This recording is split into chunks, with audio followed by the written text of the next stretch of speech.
Sir, Kasaragod ಮನೆಯಲ್ಲಿ ನೀವು ಹೇಳಿದಂಗೆ ಯಾವುದೇ ಭಾಷಾ ಹೆಸರಿನಲ್ಲಿ ದಬ್ಬಾಳಿಕೆ ನಡೀತಾ ಇಲ್ಲ. ಕಾಸರಗೋಡಿನ ಬಗ್ಗೆ ಹೋರಾಟ, ನಾವಂತೂ ಕಾಸರಗೋಡು ಬಗ್ಗೆ ಬಹಳ ಗಂಭೀರವಾಗಿ ಚಿಂತನೆ ಮಾಡಿದ್ದೇವೆ.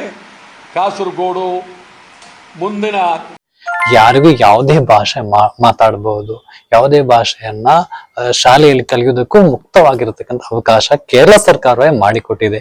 ಇತ್ತೀಚೆಗೆ UDF ಒಬ್ಬ MLA ರಿಕ್ವೆಸ್ಟ್ ಮಾಡಿದಕ್ಕೆ LDF ಸರ್ಕಾರವೇ ರೇಷನ್ ಕಾರ್ಡ್ ಅಲ್ಲಿ ಕನ್ನಡ ಬರೆಸುವುದಕ್ಕೂ ಕೂಡ ಕೇರಳ ಸರ್ಕಾರ ನಮ್ಗೆ ಅವಕಾಶವನ್ನ ಮಾಡಿಕೊಟ್ಟಿದೆ ಸರ್. ಅದೇ ರೀತಿ ನೀವೇನೋ ಹೋರಾಟ ಮಾಡ್ತೀವಿ, ಗಡಿ ಬಂದ್ ಮಾಡ್ತೀವಿ ಅಂತ ಹೇಳ್ತಾ ಇದ್ದೀರಲ್ವಾ ಸರ್? ನಂತರ ಕಾಸರಗೋಡು ಗಡಿ ಬಂದ್ ಮಾಡ್ತೀವಿ, ಕರ್ನಾಟಕ ಕೇರಳ.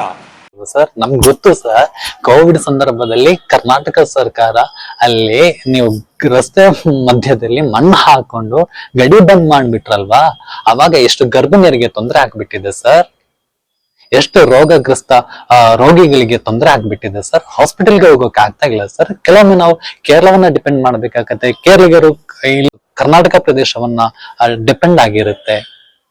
ಆ ಕಡೆ ಈ ಕಡೆ ಹೋಗೋಕು ತುಂಬಾ ಕಷ್ಟ ಆಗ್ತಾ ಇದ್ದು ಸರ್. ಜನರ ಬದುಕನ್ನ ಅರ್ಥ ಮಾಡದೆ ಅವರ ಬದುಕನ್ನ ಅಮಾನುಷಿಕವಾಗಿ ನೀವು ನೋಡ್ತಾ ಇದ್ರೆ ಹೋರಾಟಗಳು ಆಗಲ್ಲ ಸರ್. ಸರ್, ಹೋರಾಟ ಮಾಡ್ತಾ ಇದ್ರೆ ಬನ್ನಿ ಸರ್, ಜಾಲ್ಸೂರಿನಿಂದ ಗಾಲಿಮುಖ ತನಕ ರಸ್ತೆ ಚೆನ್ನಾಗಿಲ್ಲ, ದೊಡ್ಡ ದೊಡ್ಡ ಗುಂಡಿ ಹಾಕ್ಬಿಟ್ಟಿದೆ ಸರ್. ಹೋರಾಟ ಮಾಡಿ, ನಾವು ಸಹಸ್ರ ಸಂಖ್ಯೆಯಲ್ಲಿ ನಿಮ್ಮ ಹಿಂದೆ ಇರ್ತೀವಿ. ಶಾಲಾ ಕಾಲೇಜುಗಳ ಬಗ್ಗೆ ಹೋರಾಟ ಮಾಡಿ ಸರ್, ಅದರ ಅಭಿವೃದ್ಧಿ ಬಗ್ಗೆ ಮಾತಾಡಿ ಸರ್, ಜನರು ನಿಮ್ಗೆ ಸಾಥ್ ನೀಡ್ತೀವಿ.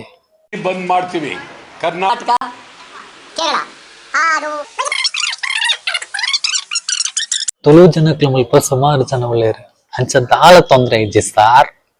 ಇಲ್ಲಿ ಭಾಷೆ ಅಂತಂದ್ರೆ ನಮ್ಮ ಅಂತರಂಗದಲ್ಲಿ ಇರತಕ್ಕಂಥ ಭಾವನೆಗಳನ್ನ ಮತ್ತೊಬ್ಬನಿಗೆ ಸಂವಹನ ಮಾಡುವುದಕ್ಕೆ ಉಪಯೋಗಿಸುವ ಸಾಧನವೇ ಭಾಷೆ ಅಂತ ನಾವು ನಂಬ್ಕೊಂಡಿದ್ದೀವಿ. ಈ ಮಣ್ಣಿಗೆ ಸಪ್ತ ಭಾಷಾ ಸಂಗಮಭೂಮಿ ಅಂತ ವಿಶಿಷ್ಟವಾದ ಹೆಸರು ಕೂಡ ಇದೆ. ನೀವು ಬಂದ್ಬಿಟ್ಟು ಇಷ್ಟೊಂದು ಸೌಹಾರ್ದಯುತವಾಗಿ ಅನ್ಯೋನ್ಯತೆಯಿಂದ ಇರತಕ್ಕಂಥ ಒಂದು ಊರನ್ನ ಭಾಷೆ ಹೆಸರಿನಲ್ಲಿ ವಿಭಜನೆ ಮಾಡಿಕೊಂಡು ಕಲುಷಿತಗೊಳಿಸಬೇಡಿ ಅಂತ ಕಲಕಲಿಯ ವಿನಂತಿಯನ್ನ ಮಾಡ್ತೀವಿ ಸರ್. ವಿವಿಧ ಭಾಷೆಗಳನ್ನ ತನ್ನ ಒಡಲಲ್ಲೇ ಇಟ್ಕೊಂಡು ಏಕತೆಯನ್ನ ಸಾರತಕ್ಕಂಥ ಒಂದೇ ಒಂದು ಭೂಮಿ ಇದ್ರೆ ಅದು ನಮ್ಮ ಕಾಸರಗೋಡು, ಮಂಗಳೂರು, ಈ ಒಂದು ರೇಂಜ್ ಏನಿದೆ ಸರ್, ಆ ಒಂದು ರೇಂಜ್ ಅಂತ ನಮ್ಗೆ ಕರಾವಳಿ ಮಲಬಾರ್ ಪ್ರದೇಶ ಅಂತ ನಾವು ನಮ್ ಕೈ ಇಟ್ಕೊಂಡಿದ್ದೀವಿ ಸರ್. ಇದು ನಮ್ಮ ಸಂಸ್ಕೃತಿ ಸರ್. ಅದೇ ರೀತಿ ನಾವು ತುಳು ಮಾತಾಡುವವರು ಜಾಸ್ತಿ ಇದ್ದೀವಿ, ಅಥವಾ ಮಲಯಾಳ ಮಾತಾಡೋರು, ಬ್ಯಾರಿ ಮಾತಾಡುವವರು, ಮಲಾಮೆ ಮಾತಾಡುವವರು, ಕೊಂಕಣಿ ಮಾತಾಡುವವರು, ವಿವಿಧ ಭಾಷೆಗಳನ್ನ ಮಾತಾಡ್ತಾ ಇದ್ರು ಕೂಡ ನಮ್ಮ ಭೂಮಿಯಲ್ಲೇ ನಿಂತ್ಕೊಂಡು ಪ್ರಭುತ್ವವನ್ನ ನೀವ್ ಯಾಕೆ ನಮ್ಮ ಮೇಲೆ ಕನ್ನಡವನ್ನ ಹೇರಿಕೆ ಮಾಡ್ತೀರಿ ಅಥವಾ ಬೇರೆ ಭಾಷೆಗಳನ್ನ ಯಾಕೆ ಹೇರಿಕೆ ಮಾಡ್ತೀರಿ ಅಂತ ಕ್ವಶನ್ ಮಾಡದಷ್ಟು ಮುಗ್ಧರು ನಾವಿದ್ದೀವಿ ಸರ್. ಅಷ್ಟು ಮುಗ್ಧತೆ ನಮ್ಮಲ್ಲಿ ಇದೆ. ನಾವು ಯಾರನ್ನು ದ್ವೇಷ ಮಾಡುವವರೆಲ್ಲ. ಈ ಒಂದು ಪ್ರೀತಿ, ಈ ಒಂದು ಸೌಹಾರ್ದ, ಈ ಒಂದು ಅನ್ಯೋನ್ಯ ಬದುಕು ತಲತಲಾಂತರವಾಗಿದ್ರೂ ಕೂಡ ಇಲ್ಲಿ ಇರಲೇಬೇಕು. ಅದು ನಮ್ಮ ಸಂಸ್ಕೃತಿಯ ಪ್ರತೀಕ. ಅದನ್ನ ನೀವು ನಿರ್ಮೂಲನೆ ಮಾಡೋದಕ್ಕೆ ಬರಬೇಡಿ ಅಂತ ಕಲಕಲಿಯ ವಿನಂತಿಯನ್ನ ಮಾಡಿ. ನೀವು ಹೋರಾಟ ಮಾಡ್ತಾ ಇದ್ರೆ ಅಭಿವೃದ್ಧಿಗಾಗಿ ನೀವು ಹೋರಾಟವನ್ನ ಮಾಡಿ. ನಾವು ಸಹಸ್ರ ಸಂಖ್ಯೆಯಲ್ಲಿ ಕಾಸರಗೋಡು, ಮಂಗಳೂರು, ಪುತ್ತೂರು ಜನಗಳು ಬಂದು ನಿಮ್ಮ ಹಿಂದೆ ಜೈಕಾರ ಹಾಕೋದಕ್ಕೆ ನಾವಿರ್ತೀವಿ. ಅದಕ್ಕಾಗಿ ನೀವು ಹೋರಾಟ ಮಾಡೋಣ. ಜೈ ಹಿಂದ್, ಜೈ ಭಾರತ್.